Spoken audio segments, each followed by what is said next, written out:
আমার নবীজি বললেন, মান ক্বরাআল কুরআনা ফাস্তাজহারাহু ফাআহাল্লা হালালাহু ওয়া হাররামা হারামাহু, যে কোরআন শরীফ পড়লো, বুঝলো এবং এর বিধানগুলো মেনে নিয়া হালাল হারাম অনুযায়ী চললো, আমার আল্লাহ তাকে জান্নাতের সব দরজাগুলো খুলে দিয়া বলবেন, যেই দরজা দিয়া মন জান্নাতে যেতে চায় ওই দরজা দিয়া তুমি জান্নাতে যাও। আল্লাহু আকবার বলেন। আল্লাহ তাআলা হাফেজে কোরআনকে বলবে, কোরআনের আহলকে বলবে, ওয়াসাফাহু ফি আশরাতিন মিন আহলি বাইতিহি কুল্লুহুম ক্বাদ ওয়াজাবাত লাহুন নার। তাকে বলা হবে জান্নাতে গেলে হবে না, তুমি তোমার বংশ থেকে, বাবার বংশ থেকে, মায়ের বংশ থেকে এমন 10 জনকে খুঁজে নাও যাদের জন্য জাহান্নামের রায় হয়ে গেছে, তারা জাহান্নামী হয়ে যাবে।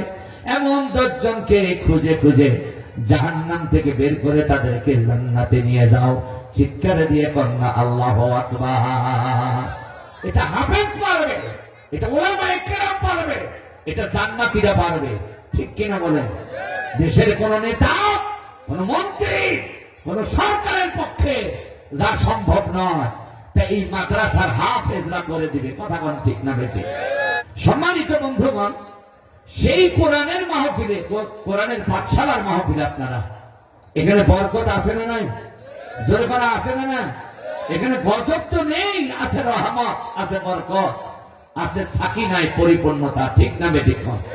আমার বাবাজিরা, এবার আসুন, আমি আপনাদেরকে যে বলছিলাম তাফসীর করার পদ্ধতি হলো 5টা। জোরে বলুন, আরো জোরে।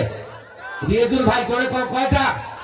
5টা। 1 নাম্বার হলো সহিহ তেলাওয়াত। জোরে কোন 1 নাম্বার কি? 2 নাম্বার হলো যা তেলাওয়াত করবেন তার অনুবাদ করার জ্ঞান থাকতে হবে আপনাকে। কথা কোন ঠিক কিনা? এই জন্য কোরআন পড়বেন বুঝেই পড়তে হবে। কথা কোন ঠিক না? তার মানে না বুঝে পড়া যাবে না এটা নয়। আপনি বুঝবেন কেমনে? আগে তো কোরআন পড়াটা আপনাকে জানতে হবে, আগে পড়তে হবে, কোরআন পড়া শিখতে হবে, তারপরেই বুঝে পড়তে পারবেন। ঠিক কিনা বলেন?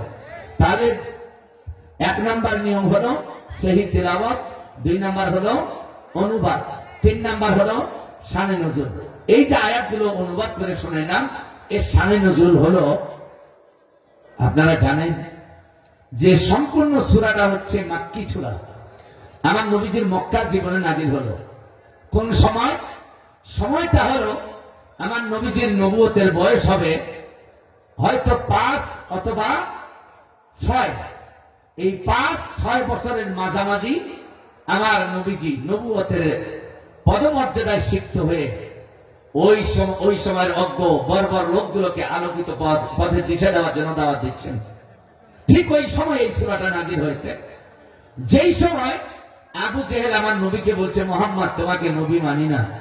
শুনতেছেন বাবা? শানে নজুল।